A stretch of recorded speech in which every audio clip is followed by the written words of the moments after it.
Nous sommes ce matin avec Majid Oukacha, ex-musulman, le guide de survie, et c'est aux éditions Libertaria. Alors c'est un livre évidemment qui est très intéressant. L'islam considère les ex-musulmans comme des traîtres et des dépravés, écrivez-vous. L'apostasie que vous cachez par vos paroles peut être révélée par vos actes. Mais c'est quoi un ex-musulman?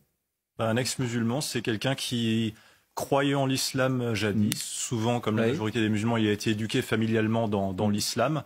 Et à un moment donné, il a cessé d'y croire, mais malheureusement, c'est dangereux pour les ex-musulmans. C'est un secret de polichinelle, mais ça se sait voilà, parmi les communautés musulmanes. C'est dangereux de déclarer ouvertement qu'on a renoncé à l'islam. C'est dangereux autant dans des pays islamiques que même en Europe. Par exemple, dans les pays islamiques, on est quand même au XXIe siècle. Parmi les 42 pays islamiques du monde, aucun encore à ce jour ne reconnaît le droit de quitter l'islam, de renoncer à sa foi, ce qui est un droit totalement évident, par exemple, dans nos nations occidentales. Et donc, ils risquent là-bas, dans ces pays, pour la majorité, des peines qui vont de privation de droits civiques, peine de prison, voire même peine de mort. Et les ex-musulmans comme moi, qui sont nés, qui ont grandi, qui vivent dans le monde occidental, en Europe, en France, ils risquent aussi, parce que moi je suis une exception statistique qui a la témérité d'oser le dire publiquement, mais ils risquent aussi la mort sociale, ils risquent la diabolisation communautaire ou familiale, voire même des agressions physiques, parce que c'est un tabou, c'est considéré comme une honte, on est considéré comme un traître quand on quitte l'islam dans cette religion. C'est pour ça que la plupart des ex-musulmans, d'ailleurs on ne peut même pas encore les dénombrer, c'est un phénomène assez récent qui s'est manifesté grâce à Internet et la sécurité qui nous permet de témoigner anonymement, même si encore une fois je suis une exception qui ose en parler, mais c'est vrai que les ex-musulmans en général, soit se cachent parmi la population musulmane, font semblant d'être musulmans, ne le disent pas, soit ils emménagent loin de leur cité, de leur quartier, pour enfin vivre librement sans être obligés de pratiquer l'islam. Alors il est 10h02, Somaya Labidi nous donne les titres. Je rappelle votre livre « Ex-musulman, le guide de survie ». À travers ce guide de survie de l'ex-musulman, je vous invite donc à découvrir avec moi 10 règles essentielles, écrivez-vous, à connaître avant d'annoncer aux musulmans qui vous entourent que vous avez quitté l'islam. Et ces 10 règles, donc l'islam considère les ex-musulmans comme des traîtres et des dépravés. Oui. Vous l'avez dit tout à l'heure.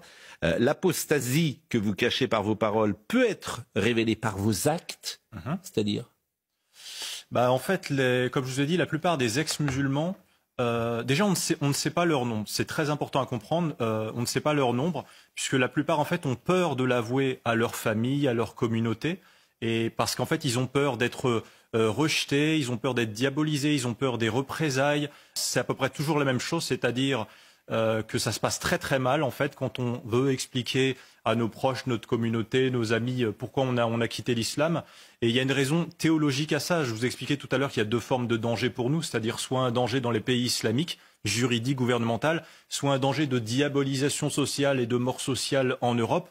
En fait, le point commun des deux, c'est tout simplement que la religion islamique, à travers ces 2 personnages principaux, Allah, le Dieu en lequel croient les musulmans, et le prophète Mohammed, exemple comportemental des musulmans, ont criminalisé la sortie de l'islam. C'est très important. Et malheureusement, c'est ce qui explique la chasse aux sorcières anti-apostat. Je donne juste un petit point en 30 secondes pour me justifier. Par exemple, le prophète Mohammed, dans ses textes de hadith qui décrivent ses comportements et paroles, a dit, et je rappelle que c'est l'exemple comportemental des musulmans, il a dit qu'il fallait tuer ceux qui quittent l'islam. Hadith Bukhari numéro 6878, numéro 6922. Et Allah dans le Coran est censé être irréformable, contrairement à ce que beaucoup pensent, parce que c'est une parole divine de la première à la dernière phrase, valable en tout temps et en tout lieu jusqu'au jour du jugement dernier, par un auteur parfait qui par exemple a dit, sourate 9 verset 23, que les musulmans devaient se détourner de leur propre famille, même si c'est leur père, même si c'est leur frère, s'ils préfèrent l'incroyance à la foi islamique. Donc c'est pas étonnant que ce substrat idéologique, même s'ils ne peuvent pas l'appliquer dans nos nations européennes parce qu'ils sont minoritaires, explique une forme de chasse aux sorcières, au moins intellectuelle, voire même parfois physique, parce que dans le premier chapitre de mon livre, je donne des exemples de la presse régionale française et nationale qui sont pas beaucoup médiatisés, mais d'agressions contre des non-jeûneurs, par exemple, ou contre des femmes nées dans des familles islamiques en France, qui ont voulu s'émanciper de la religion une fois devenues adultes, qui ont voulu se trouver un conjoint français non musulman. Beaucoup ont été kidnappés, tondus, frappés, mais ça se sait pas beaucoup. C'est un phénomène assez récent, en fait, la médiatisation des ex-musulmans. D'ailleurs, moi, je suis un des premiers, je crois même être le premier en France à avoir osé montrer mon visage et avoir dit non, il faut critiquer l'islam au nom de la liberté de conscience et de tout simplement la liberté d'expression. Parce qu'en fait, c'est une révolution grâce à Internet. Tout à l'heure, vous parliez de Twitter, c'est très important. Avant Internet, les ex-musulmans, en fait, on était invisibles. On ne pouvait pas s'exprimer publiquement, c'était dangereux dans la rue. Mais avec la révolution d'Internet dans les années 2000, on a pu rompre notre isolement, on a pu commencer à parler entre nous sur des forums, on s'est rendu compte qu'on n'était pas seul. On pouvait critiquer l'islam de façon anonyme et sécurisée, sans risquer d'agression physique, etc. Et la révolution d'Internet, moi je remercie cet anonymat au moins pour ça, même si je suis contre effectivement le harcèlement, parce qu'en fait, Internet c'est le seul endroit où les ex-musulmans peuvent voilà, s'exprimer. Alors, il y a 6 ou 7 millions de musulmans en France. Officiellement, plutôt une dizaine de millions, je dirais. Une dizaine, bon. Mais tout le monde n'a pas un rapport à la lettre quand même, j'imagine, avec la religion musulmane. Il y a 40 millions de catholiques en France, ils ne sont pas à la lettre de ce qui a été écrit dans les évangiles. Ils prennent un peu de distance. Alors, hélas, la distance critique n'est pas possible pour 2 raisons, puisque comme je vous ai dit, en fait, il faut comprendre une chose. La difficulté des ex-musulmans à expliquer à leurs proches pourquoi ils ont quitté l'islam, ça tient en 2 dogmes qui ne sont pas forcément offensifs envers les ex-musulmans. Premièrement, 99% des musulmans que vous connaissez sont nés dans des familles islamiques, ont été éduqués dans l'islam depuis tout petit, et notamment en la croyance de l'enfer éternel qui attend, et des tortures de l'enfer qui attendent ceux qui se détournent de l'islam et quittent l'islam. Et c'est très important parce que du coup, ça fait que la plupart des musulmans, sans faire d'essentialisme, en fait, ont du mal à être réceptifs quand ils entendent un des membres de leur famille leur expliquer ou de leurs amis pourquoi ils ont quitté l'islam, parce qu'en fait, ils ont peur, souvent, d'écouter nos arguments qui aboutiraient au fait qu'ils pourraient douter éventuellement. Ceux qui sont nés en France, ils sont quand même imprégnés par le siècle des Lumières. Alors, ils sont allés à l'école, à l'université. Ils peuvent avoir un peu de distance par rapport à cela, quand même, j'imagine. Non, parce que le dogme de la perfection du Coran oblige, de la première à la dernière phrase, fait que les musulmans, en général, sont dans une forme de tension théologique. Ils ne peuvent pas admettre la moindre erreur ou le moindre problème avec leur texte islamique. Donc le siècle des Lumières de ceux qui sont nés sur le sol de France n'est pas arrivé dans leur cerveau. Pour l'instant, on ne sait pas trop. Le fait que ce soit dangereux de déclarer avoir quitté l'islam, ça peut contenir effectivement beaucoup d'ex-musulmans à s'exprimer. Pour l'instant, on ne sait pas vraiment leur véritable nombre. Par contre, ce que je peux vous dire, c'est que la différence entre les gens comme moi, nés dans l'islam et qui à un moment donné quitteront l'islam, et les gens nés dans une famille musulmane qui ont été éduqués et qui continueront de l'être à l'âge adulte, la différence, c'est la croyance en la superstition ou la science. Et moi, je peux vous assurer que ce dogme de la perfection fait qu'ils ne peuvent pas reconnaître la moindre erreur ou le moindre problème. Par contre, ce que je sais, c'est que nous, on subit une image. En fait, on passe pour des fous quand on veut essayer de s'expliquer auprès de nos proches. On passe pour des fous, pour des gens. Par exemple, c'est dans la croyance islamique.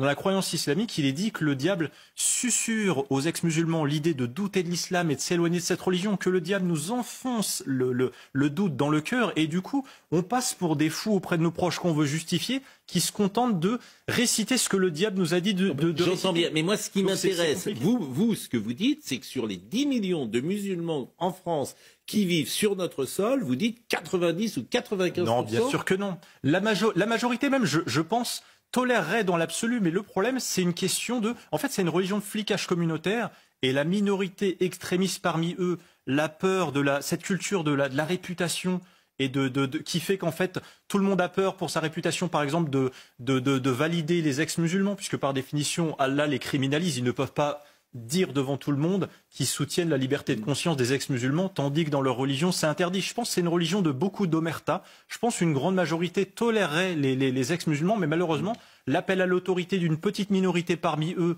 qui rappelle à l'ordre, ce flicage communautaire fait que c'est difficile pour les ex-musulmans. Alors, ce qui est vraiment passionnant, donc les règles essentielles de survie. Alors vous dites même le non-respect d'un seul jour de jeûne de Ramadan, qui n'est en soi pas nécessairement une preuve claire et définitive d'apostasie, peut conduire à des agressions violentes dans un pays occidental, laïque et libéral comme le nôtre. La presse française relate ainsi parfois des histoires d'agressions contre des non-jeûneurs, c'est ce que vous disiez tout à l'heure. Même des enfants, des adolescents, même des collégiens, collégiennes.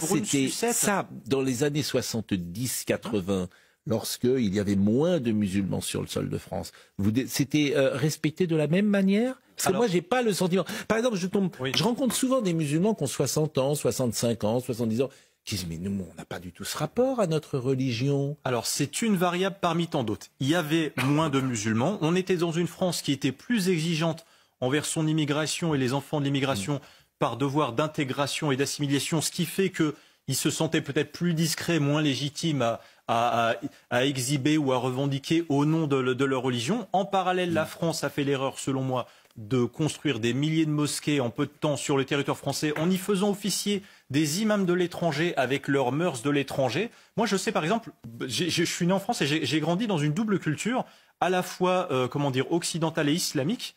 Et en fait, je suis né dans cette France qui imposait un devoir d'intégration. Je me suis intégré. Et tous les musulmans ont j'imagine, cette double culture. Je pense que les années 90, c'était encore la dernière époque où on avait ce devoir d'intégration qu'imposait la France.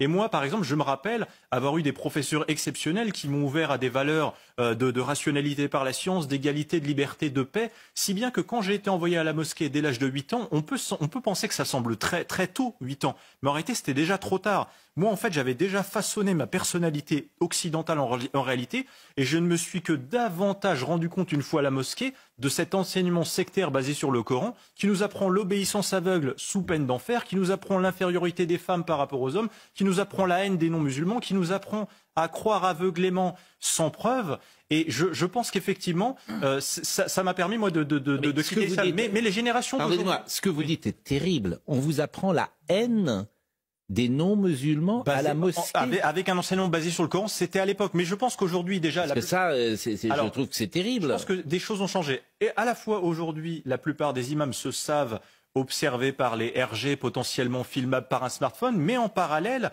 en réalité, les musulmans aujourd'hui peuvent se radicaliser. Ils n'ont plus besoin de mosquées, puisque grâce à Internet, les prêcheurs du monde islamique, en fait, peuvent leur donner l'accès à... Soumaïa Labidi nous rappelle les titres et on va poursuivre la conversation. La difficulté de votre discours, c'est la généralisation. Ce que je ne fais pas, j'ai vraiment pris des précautions oratoires. Ah non, non. Un petit peu quand même, forcément. Déjà, vous dites à la mosquée, on nous apprend la haine de... Basée sur le Coran, et je dis ceci. Oui, et ça c'est une généralisation, c'est-à-dire que toutes les mosquées... Non, j'ai bien dit, moi personnellement, et je dissocie même ma critique de l'islam de la critique des individus qui y croient. Je ne fais pas de généralité, bien sûr.